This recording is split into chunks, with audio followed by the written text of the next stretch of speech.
ভাই পরধন রক্তের বাঁধন, বাবার অভাব করলে পূরণ।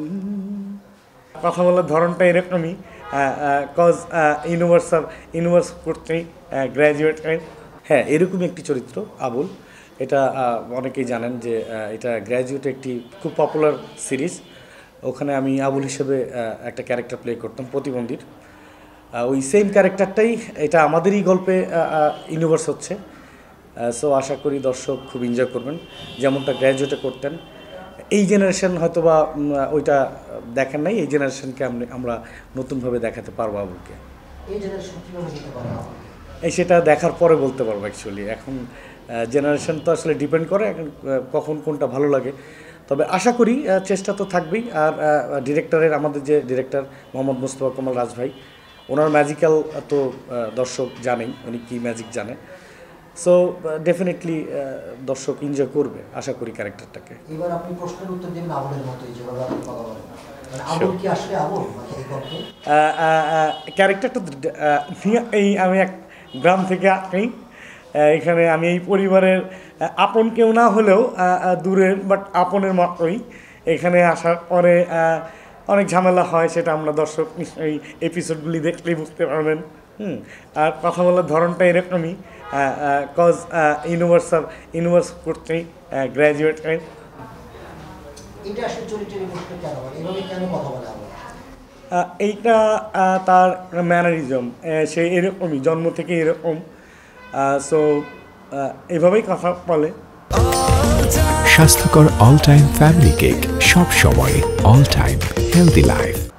আপনি তো বাস্তবে এরকম না, এটা এভাবে করতে গিয়ে কষ্ট কতটা হয়? এই যে অ্যাক্টিং এর জন্য খাটছেন, একটা চরিত্রের জন্য আলাদাভাবে কথা বলা, এটা যে কেউ চাইলে পারেও না, চ্যালেঞ্জিং। এইটাই তো আসলে অভিনেতা, একজন অভিনেতার জন্য এটা একটা চ্যালেঞ্জ। এইটা যদি না পারতাম, নিশ্চয়ই আমি অভিনেতা হতে পারতাম না। আপনাকে কোন বউ বাড়ি বেশি আদর করে, ছোট বউ না বড় বউ? এখনও আদর শুরু হয় নাই, আদর হয়তো বা করবে।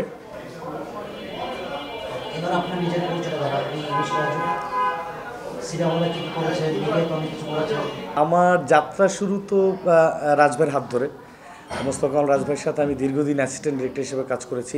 ইনফ্যাক্ট আমি নিজেও বেশ কিছু ফিকশন মেক করছি আর কন্টিনিউ করতেছি, বাট কম। মানে প্যারালালি অভিনয় এবং ডিরেকশন দুইটা খুব বেশি করা হচ্ছে না ডিরেকশন, বাট করছি।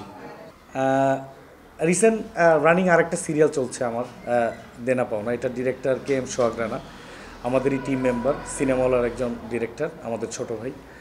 এটা তো এত দূর যাবে এটা আমরাও ভাবি নাই।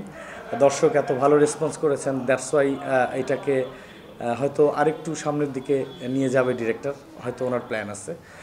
আর আমি পার্সোনালি আমার যদি ফিডব্যাক বলি, অসাধারণ অসাধারণ। এটা এই সময়ে এই ধরনের গল্পে এই ধরনের চরিত্র, ওখানে তো ডেফিনেটলি আমি হিরো ক্যারেক্টার করি নাই, পার্শ্ব চরিত্র প্লে করছি। সো এই পার্শ্ব চরিত্রগুলোকেও যে এত ভালোভাবে অ্যাকসেপ্ট করে দর্শক এবং এত পজিটিভলি রেসপন্স করে দর্শক, আমি যখন রাস্তায় বেরোই হোসেন বলে ডাকে, মানে স্পেসিফিক ক্যারেক্টারকে ডাকে, হ্যাঁ, এইটা ভীষণ এনজয় করি।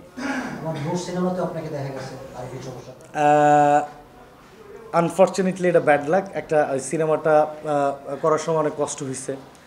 রায়হান রাফি ডিরেক্টর, ওইটা এখনও কেন আই ডোন্ট নো যে কেন ওটা রিলিজ পাচ্ছে না।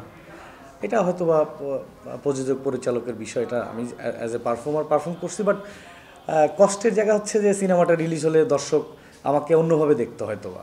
মানে এইটা সিনেমা হলের ছবি, আমরা শুনলাম যে আগামী 11 তারিখ ওটিটিতে আসছে, তো সিনেমা হলের ছবি ওটিটিতে আসে বিষয়ে কিছু বলার আছে? এইটা আসলেই ওই ম্যানেজমেন্টের বিষয়। আমরা তো সিনেমা হিসেবে কাজ করলাম এবং ডেফিনেটলি যারা ওখানে পারফর্ম করছেন, শুভ ভাই বা আরও যারা যারা আছেন, সবাই তো সিনেমার পারফর্মার। সো সিনেমাতে হয়তো বা টেকনিক্যাল কোনো কারণ বা মেকিংয়ের কোনো ইয়ে থাকতে পারে, এটা আসলে ওইভাবে বলতে পারবো না, আমি যেহেতু জানি না। বাট এটা সেটা তাদের বিষয়, এটা আমি আসলে বলতে পারতেছি না যে পারফর্মার।